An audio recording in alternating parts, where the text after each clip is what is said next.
भारत की तटरेखा हजारों किलोमीटर लंबी है, लेकिन क्या कभी सोचा है कि इसके गहरे पानी में एक ऐसा खजाना छिपा है जिसे हम आज तक ठीक से छू भी नहीं पाए हैं। ये एक ऐसी कहानी है जो भारत की आर्थिक तस्वीर पूरी तरह से बदल सकती है। आज हम नीति आयोग की एक रिपोर्ट के जरिए ये समझेंगे कि भारत की ब्लू इकोनॉमी में आखिर कितनी संभावनाएं छिपी हैं और हम उन्हें कैसे हासिल कर सकते हैं। जरा इस नंबर पर गौर कीजिए, 7.16 मिलियन टन। ये कोई छोटा मोटा आंकड़ा नहीं है। ये भारत के अपने समुद्री इलाके यानी एक्सक्लूसिव इकोनॉमिक जोन के अंदर मौजूद मछलियों की अनुमानित क्षमता है। सोचिए, मतलब ये एक ऐसी सोने की खान है जिस पर हम अभी तक बस बैठे हुए हैं।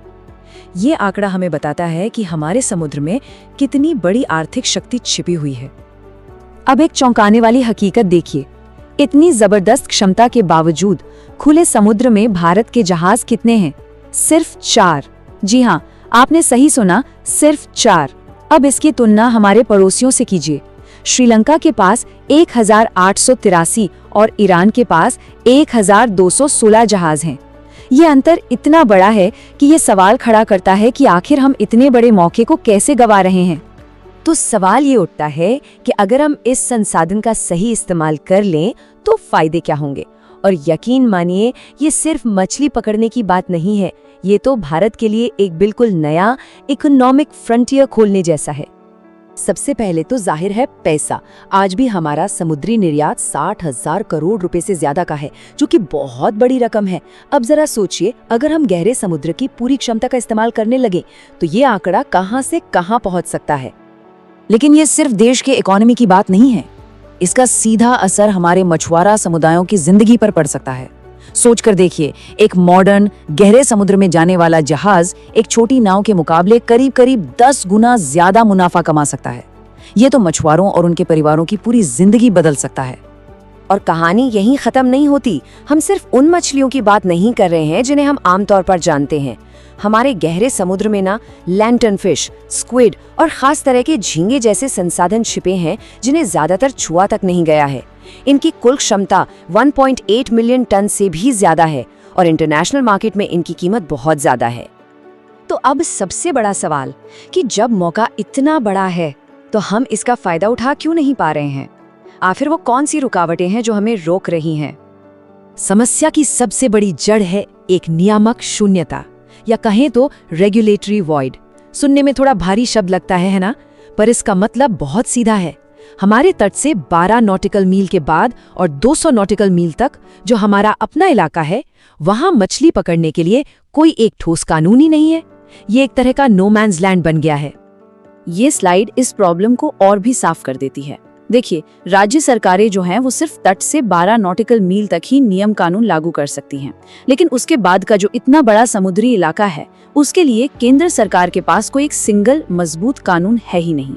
और इसी कानूनी खालीपन की वजह से अवैध और बेहिसाब मछली पकड़ने के लिए दरवाजे खुल जाते हैं। लेकिन बात सिर्फ एक कानून की कमी पर ही खत्म नहीं होती। इसके अलावा भी कई बड़ी चुनौतियां हैं जो इस पूरी क्षमता पर ताला लगाए हुए हैं। चलिए इन रुकावटों पर भी एक नजर डालते हैं। यहाँ ना कई दिक्कतें एक साथ काम कर रही हैं। एक तो जैसा हमने देखा, पॉलिसी में कमियां हैं। फिर आता है इंफ्रास्ट्रक्चर। हमारे पास बड़े बड़े जहाजों के लिए ना तो सही बंदरगाह है, ना ही कोल्ड स्टोरेज। ऊपर से मॉडर्न टेक्नोलॉजी बहुत महंगी है। और तो और हमें ये भी ठीक से नहीं पता कि समुद्र में असल में कितनी मछलियां हैं, क्योंकि हमारे पास कोई सेंट्रलाइज्ड डेटा ही नहीं है। और सबसे बड़ी चिंता, बॉटम ट्रॉलिंग जैसे तरीकों से हमारे समुद्री पर्यावरण को जो नुकसान हो रहा है वो अलग। तो ठीक है, समस्याएं तो बहुत हैं। अब जरा समाधान की ओर बढ़ते हैं। दुनिया के दूसरे देशों ने अपने गहरे समुद्री खजाने को कैसे संभाला है? उनसे हम क्या सीख सकते हैं? दुनिया हमें कुछ बहुत जरूरी सबक सिखाती है। जैसे चीन, उनका विशाल बेड़ा हमें दिखाता है कि बड़े पैमाने पर काम कैसे होता है। लेकिन ये हमें ओवरफिशिंग यानी जरूरत से ज्यादा मछली पकड़ने के खतरे से भी आगाह करता है। दूसरी तरफ स्पेन को देखिए, वो हमें सिखाता है कि कैसे टेक्नोलॉजी का इस्तेमाल करके सब कुछ पारदर्शी बनाया जा सकता है। और फिर है न्यूजीलैंड, जिसका कोटा सिस्टम एक बेहतरीन उदाहरण है कि कैसे इकोनॉमिक ग्रोथ और पर्यावरण की सुरक्षा साथ साथ चल सकती है। तो इन्हीं ग्लोबल सबको और हमारी अपनी चुनौतियों को ध्यान में रखते हुए नीति आयोग ने एक डिटेल्ड रोड मैप तैयार किया है।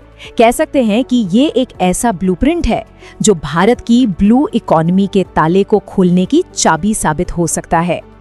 इस रोड मैप का सबसे पहला और सबसे जरूरी कदम है पॉलिसी में सुधार। इसके 2 हिस्से हैं। पहला, उस कानूनी खालीपन को भरने के लिए एक नेशनल कानून बनाना, और दूसरा, सब्सिडी देने के तरीके को बदलना। मतलब सब्सिडी ज्यादा मछली पकड़ने के लिए नहीं, बल्कि सही और सस्टेनेबल तरीके से मछली पकड़ने के लिए दी जानी चाहिए। लेकिन ये सिर्फ कानून तक की बात नहीं है, ये एक पूरी कॉम्प्रहेंसिव योजना है।